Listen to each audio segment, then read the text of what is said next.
ঢাকার ছিনতাইপ্রবণ এলাকায় চলাচলে আপনি ভয় করেন? তাহলে এই পোশাকটি আপনার জন্য। এটি গায়ে চাপিয়ে বের হলে ছিনতাইকারীর ছুরির ধার শেষ হবে, কিন্তু আপনার গায়ে কোনো আঁচড়ও লাগবে না।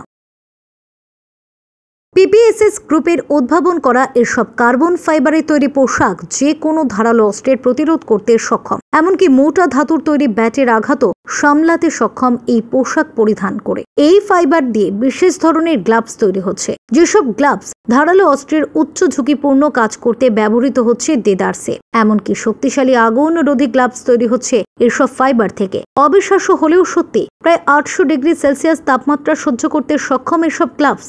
স্ল্যাশ প্রো নাম দেয়া পিপিএসএস গ্রুপের এসব পোশাককে ভেদ করতে পারে এমন ধারালো ব্লেড কিংবা ছুরি এখনো আবিষ্কার হয়নি। এসব পোশাকের প্রথম বা বাইরের স্তরে থাকে অ্যারামিড ফাইবার, প্যারা অ্যারামিড, ডাইনিমা, নাইলন কিংবা কার্বন ফাইবারে তৈরি উচ্চ ঘনত্বের কাপড়, স্টিল অথবা সিরামিকের তৈরি ব্যালিস্টিক প্লেট তৃতীয়ত, এবং শেষ স্তরে আঘাত শোষণের জন্য থাকে আরামদায়ক ফোম। স্ট্যাব রেজিস্ট্যান্স ভেস্ট কেবল ধারালো অস্ত্রের আঘাত প্রতিরোধে অত্যন্ত কার্যকরী। বুলেট কিংবা অন্যান্য প্রজেক্টাইলের বিরুদ্ধে মোটেও সুবিধার হবে না। তবে বিস্ফোরণ থেকে বাঁচাতে রাশিয়ানরা বোম স্যুট আবিষ্কার করেছে। তাদের সেনাবাহিনী এবং অন্যান্য আইন প্রয়োগকারী সংস্থা এটি নিয়মিত ব্যবহারও করছে। এগুলি গুলি, স্প্লিন্টার এবং রাসায়নিক হামলা থেকে সুরক্ষা দেয়।